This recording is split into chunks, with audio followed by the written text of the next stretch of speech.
Hey everybody, what's going on? This is Sam with Historic Travels, and as always, before we get started today, I'd just like to take a quick moment to welcome all my new subscribers and to thank everybody who's been leaving me comments and messages down below. Thank you guys, I really appreciate it. And alright guys, well as you all know, today is April 10th, so that means exactly 109 years ago today, the RMS Titanic departed Southampton to begin her maiden voyage. So that is what we're going to be covering in today's topic, the events of the departure, you know, everything that happened while the Titanic was leaving and so on. But I want to clarify one other thing before we get started, just to kind of give you all a heads up into how this channel is going to be proceeding for the next part of Titanic Week. For the dates, April 11th through the 14th, I'll probably cover that in one video. You know, just cover the events of the sea days in one more video.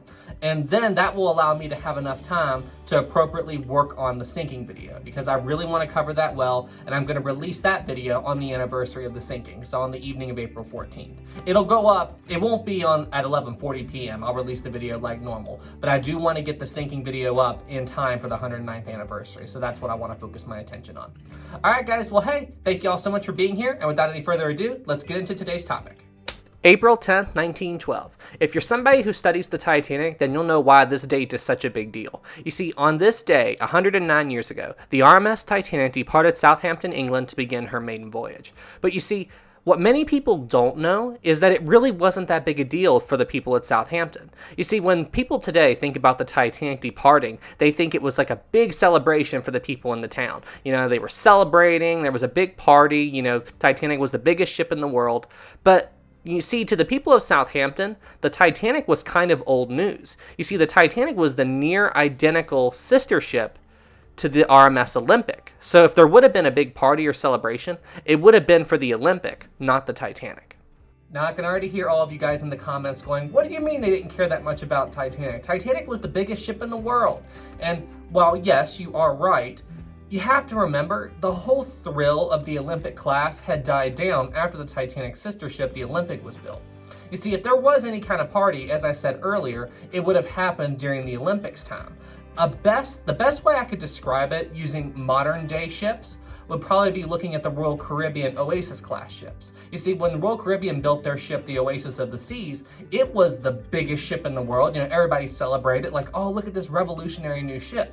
And then Royal Caribbean came out with Allure of the Seas, you know, a little bigger, better than Oasis. But you see, by then, you know, the whole thrill of the Oasis class ships had died down. See, even right now, I still want to sail on the Oasis. I'm sure the Allure is, you know, nicer, but honestly, I want to check out the Oasis, the first ship of the class. So it was a similar concept with the Olympic and Titanic. Titanic didn't become famous until after she unfortunately sank. But to the people that were sailing on the Titanic, it didn't matter to them that she wasn't really the star of the show. You see, to them, the fact that they were on this brand new vessel, it was the biggest ship in the world, it was the maiden voyage, you know, there was a huge thrill to be part of such a big moment in history. And what many people don't realize is that the Titanic had a good number of passengers that weren't supposed to be on board the ship at all. As Titanic was being prepared for its maiden voyage, there was a massive coal strike underway in the entire United Kingdom. And this coal strike had only been resolved a few days before the Titanic was due to depart on its maiden voyage.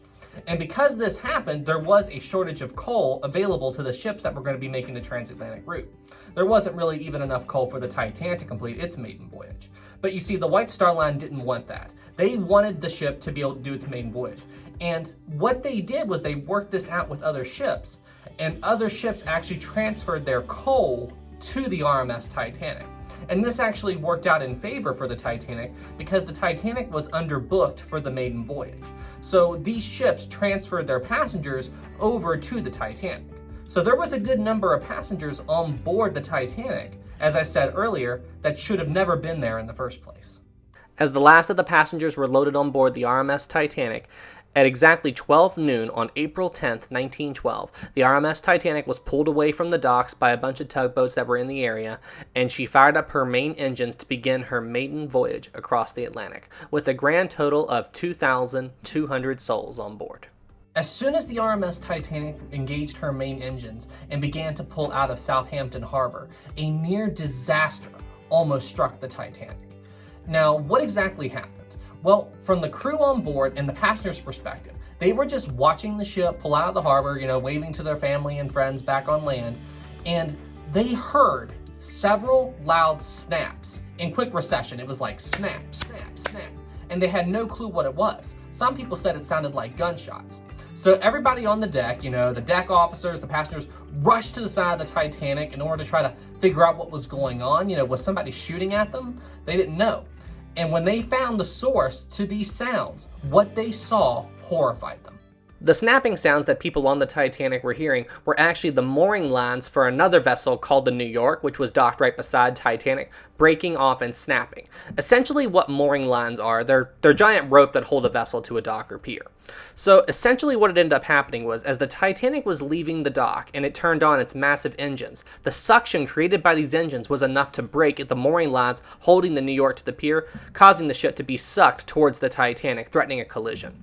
But due to quick action by Captain Smith and several tugboats in the area, they were able to just avoid a collision. But when I say they avoided a collision, I mean just barely. It was really a miracle that the Titanic and the New York did not hit each other as the ship was leaving. When you think about it in retrospect, if the Titanic and the New York had in fact hit each other that day, then I'd say there's a pretty good chance the Titanic might have never sunk. Because, think about it. If the damage between the New York and the Titanic would have been severe enough, it would have delayed the Titanic's maiden voyage. And while they were undergoing repairs, the iceberg would have drifted further away and the Titanic might have never hit it.